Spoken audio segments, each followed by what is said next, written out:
On October 2nd, 2025, the founder of one of the largest megachurches in America walked into a courtroom in rural Oklahoma and pleaded guilty to 5 felony counts of child sexual abuse. That same week, federal plaintiffs filed an amended lawsuit accusing him and his church of racketeering, mail fraud, and wire fraud, over $15 million a year in tithes they say were never sent where donors were told they would go. The man's name is Robert Morris.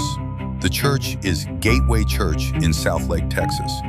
One case is already adjudicated, the other is still in federal court and expanding. This is the story of how a church with 100,000 members allegedly built a financial machine around a promise it never intended to keep, and how that machine outlasted the scandal that was supposed to bring it down. Robert Morris founded Gateway Church in Southlake, Texas in the year 2000. Southlake is one of the wealthiest suburbs in North Texas. By 2024, Gateway had grown to an estimated 100,000 members across 9 North Texas campuses. The church reported an estimated $100 million in annual revenue. It was not a small congregation, it was an institution. Morris was not a regional figure. In 2022, he was invited to preach at Willow Creek Community Church outside Chicago, one of the most influential evangelical congregations in the country. He had authored books on tithing and financial blessing that circulated widely across evangelical America. His teaching on giving had become a genre unto itself. Gateway ran a television broadcast, a media ministry, a worship music label, and a leadership development institute. It was, by every measure, a major American institution. When Cindy Clemishire came forward in June 2024, the machine she was up against had been operating for nearly a quarter century. And that machine had a very specific design. To understand the fraud lawsuit, you have to understand the theology that made it possible. Gateway Church operated as a non-denominational megachurch. That word, non-denominational, is important. It means there is no bishop, no synod, no denominational body above the elder board with the authority to audit the church's finances or discipline its senior pastor. At Gateway, authority flowed in one direction, from Robert Morris outward. The elder board existed to ratify, not to check. Gateway's theology of giving had a specific name in the complaint. What the lawsuit describes as a seed faith adjacent tithe model, the promise of a quantified, guaranteed return on your giving. This theology is sometimes called prosperity gospel, but at Gateway it was operationalized with unusual specificity. 2 concrete promises were made, repeatedly, publicly, and in writing. Promise 1, that 15% of every tithe dollar given to Gateway would go to global missions. This was not vague. It was a specific percentage attached to a named fund. Gateway's own website stated it plainly, quote, "The first 15% of Gateway's tithe is set aside to support local, national, and international outreach efforts."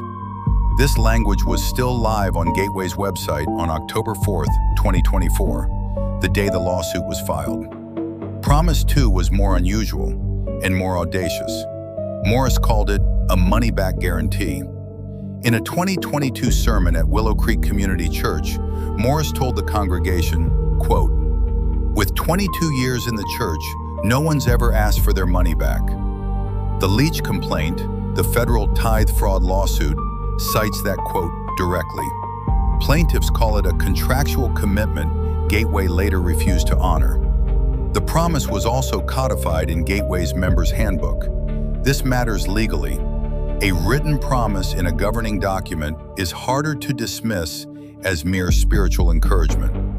The plaintiffs' attorneys, Micah Dorch and Lou Pham, framed this not as a religious dispute, but as a broken, explicit financial promise. That framing would matter enormously in federal court. Here is how the machinery worked on a believer. You join a church with 100,000 members. You hear from the pulpit that 15 cents of every dollar you give goes directly overseas to missions. You hear a money-back guarantee. You are not making a blind donation. You are making what the complaint calls an informed decision based on a specific, public, documented financial promise.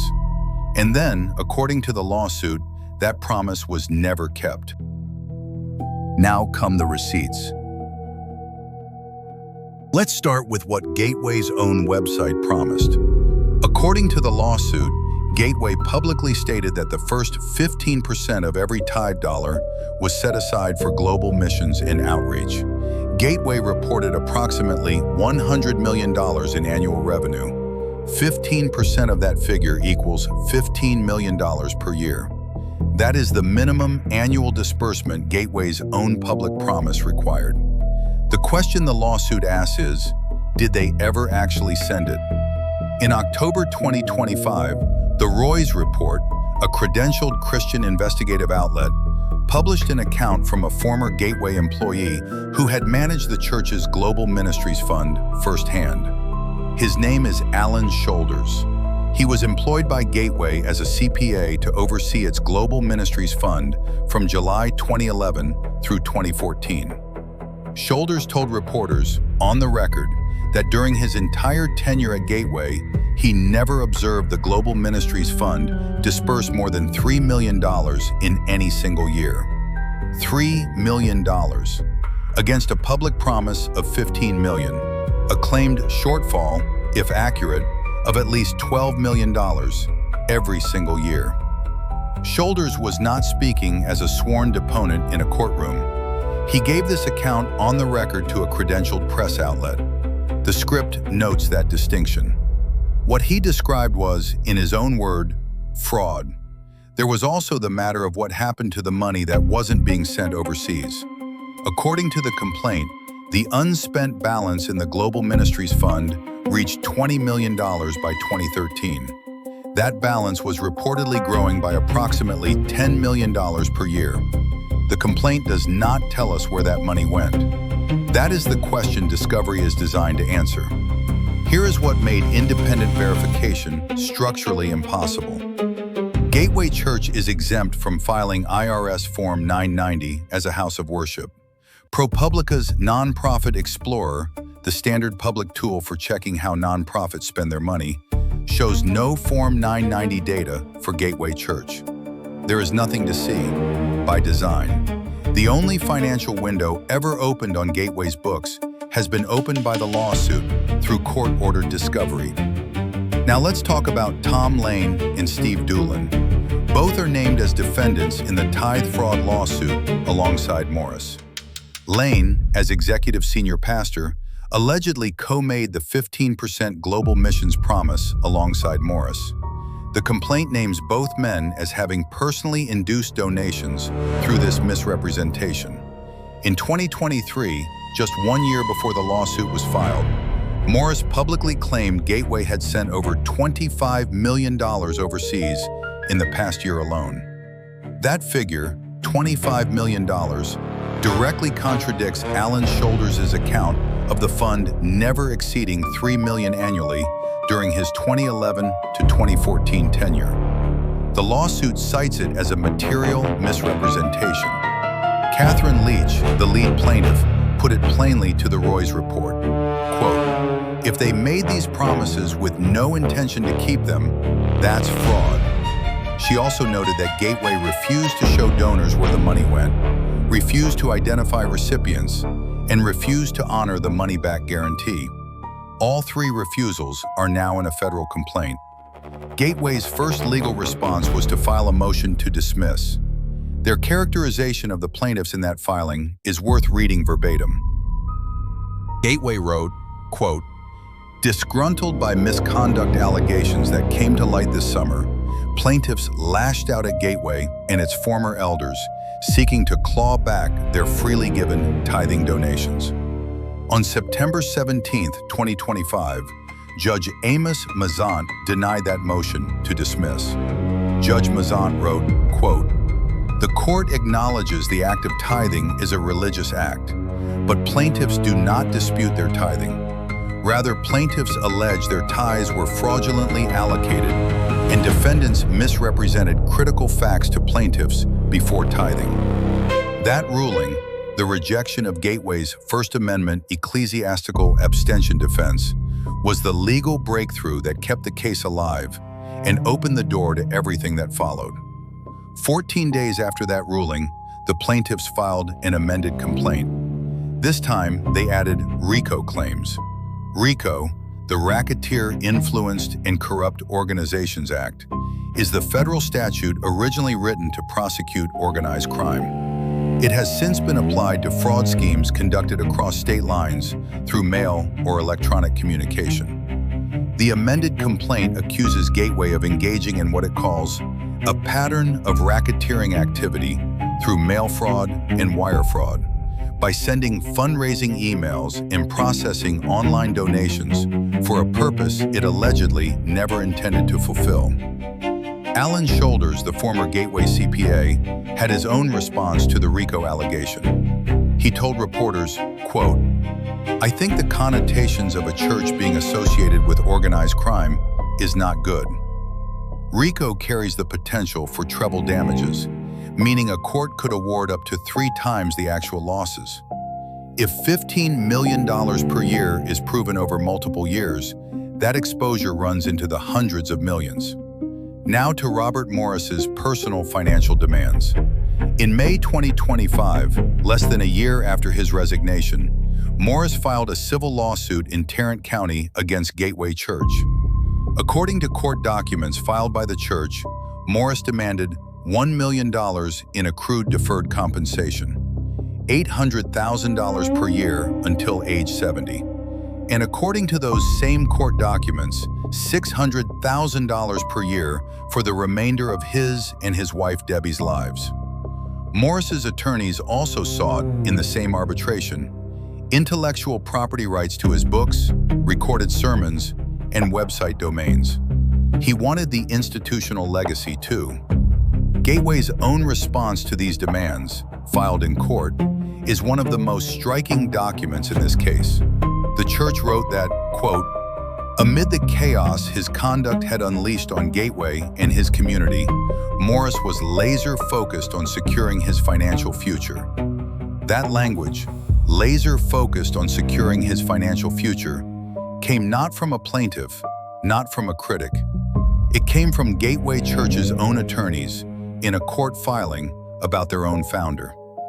The Tarrant County case was dismissed and moved to private arbitration with the Institute for Christian Conciliation in May 2026. The terms were not disclosed. These are not tangential facts. They are the receipts that answer the question the cold open asked. Here is how those receipts pile up. The cracks in this institution were not invisible. They were reported, they were ignored, and they were covered. The first crack goes back to 2007. Cindy Clemishire, who says Morris began abusing her on Christmas night of 1982 in Hominy, Oklahoma, when she was 12 years old, had her case reach Morris's legal team. In 2007, Morris's attorneys offered Clemishire $25,000. The offer came with a condition. She had to sign a non-disclosure agreement and accept blame for what she says was done to her as a child. Clemishire refused. She testified to this before the Texas House Committee on Judiciary and Civil Jurisprudence on October 3, 2024. The refusal meant that the legal team at Morris's church knew, or had reason to know, of at least one abuse allegation as early as 2007. Gateway continued to grow for 17 more years. The second crack, Alan Shoulders' quiet departure in 2014.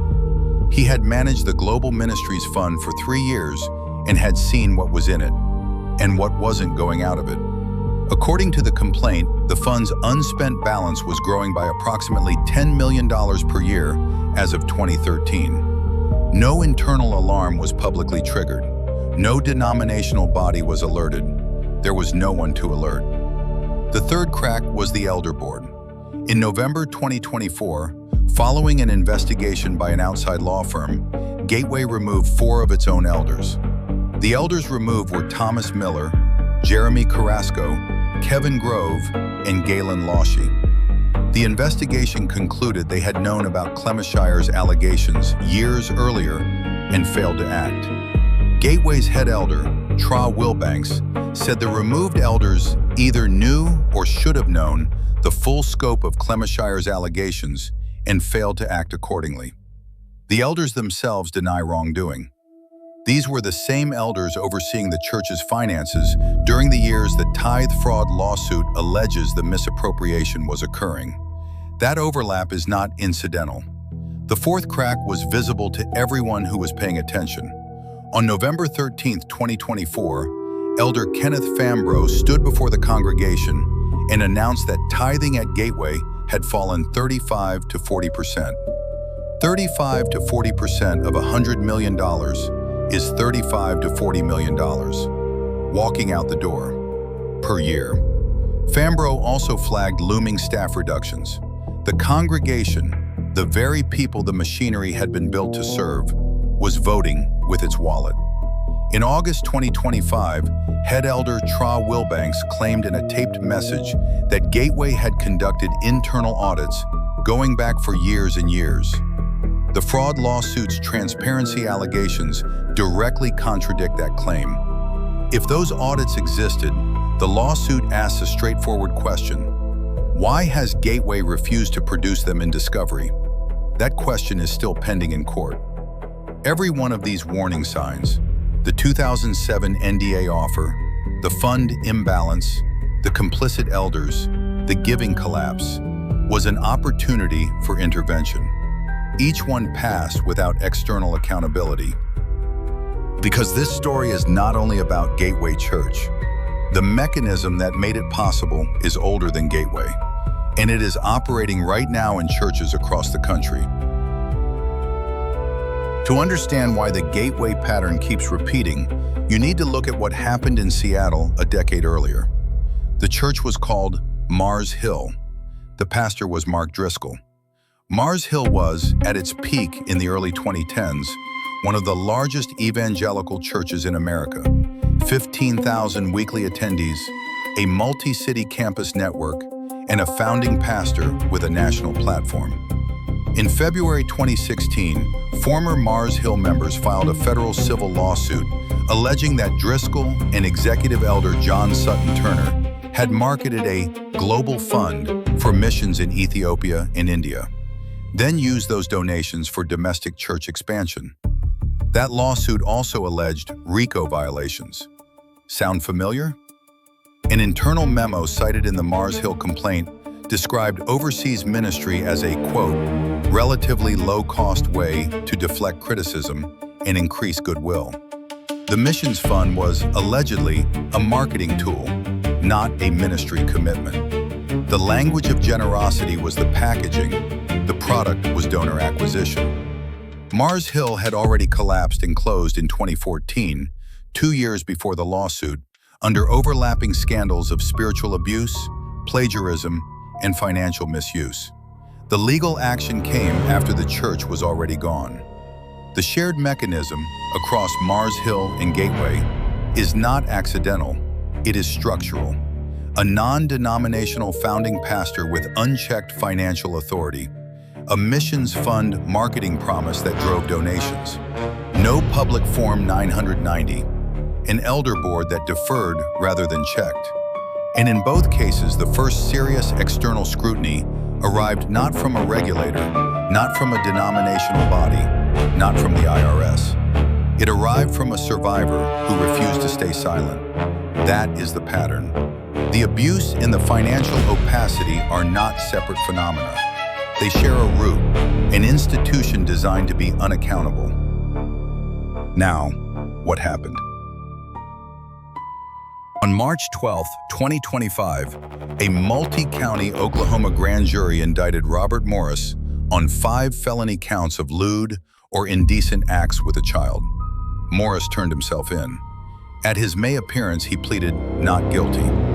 On October 2, 2025, Robert Morris appeared before Osage County District Judge Cindy Pickerel and changed his plea. He pleaded guilty to all 5 counts. His sentence, a 10-year suspended sentence. The first 6 months to be served in Osage County Jail. Lifetime registration as a sex offender, and $270,000 in restitution to Cindy Clemishire. Cindy Clemishire delivered a victim impact statement in open court. She said, quote, "Today, justice has finally been served, and the man who manipulated, groomed, and abused me as a 12-year-old innocent girl is finally going to be behind bars." Morris's defense attorney issued a statement, quote, "While he believes that he long since accepted responsibility in the eyes of God, and that Gateway Church was a manifestation of that acceptance, he readily accepted responsibility in the eyes of the law." On March 31, 2026, Morris was released from Osage County Jail after serving 6 months. He issued a public statement saying he intends to, quote, "live quietly and with integrity." He served 6 months. The abuse, according to Clemishire, began when she was 12 and continued for 5 years. The tithe fraud class action, Leach et al. Versus Gateway Church, survived Gateway's motion to dismiss, and as of the reporting date, is in active litigation with RICO claims fully on the table. The Clemishire defamation suit against Morris, Gateway, and multiple current and former elders is set for trial in Dallas County on June 15, 2026, pending appellate review. Church Mutual Insurance Company, in January 2026, asked a federal court to declare it has no duty to defend Gateway or its elders in the defamation suit, arguing the alleged abuse predates its December 2023 policy. Gateway may face those costs alone. Gateway Church continues to operate. Its 9 campuses are still open. Its services are still streamed. The doctrine that built it, unaudited, founder-controlled, promising specific returns on giving, has not been dismantled. That is the reckoning, honest and incomplete. One man pleaded guilty. The institution he built is still standing. The lawsuits are still running. The system that made this possible is still intact. Which is why the last question this episode leaves you with is not about Gateway. It's about the church you know. Red flag 1. When a church publicly promises that a specific percentage of your giving, 15%, 10%, first fruits, goes to a named fund, that specificity can be a marketing tool, not a ministry commitment. Ask, who audits that fund? Is the audit publicly available? Have you personally seen the disbursement records? If the answer to all 3 is, you just have to trust us, that is your answer. Red flag 2. A money-back guarantee on a tithe is a commercial transaction, not a spiritual one. Any pastor who makes that offer is making a sales pitch and asking for more money in the same breath. At Gateway, that guarantee was in the member's handbook. When congregants tried to collect on it, the church stonewalled them. The gap between the promise and the practice is where the legal exposure lives and where the harm to donors lives. Red flag 3. Non-denominational megachurches have no external financial regulator. Gateway was exempt from filing Form 990. There is no public document showing revenue, expenses, or compensation. If your church cannot point you to a publicly available, independently audited financial statement, one you can actually read, you have no way to verify where your money goes. That is not a spiritual limitation. That is a structural one. And watch for the legal move Gateway tried first. When donors asked where their money went, the church's lawyers told a federal court that was a religious question, beyond judicial reach. Judge Mazant rejected that argument, but institutions will keep making it because it works until it doesn't. Any institution that responds to questions about fund allocation with, "That's a spiritual matter, trust us," is using religious authority to avoid secular accountability. The Gateway case is not finished. The RICO claims are alive. The defamation trial is approaching. The arbitration over Morris's retirement demands is sealed from public view. The story is still being written.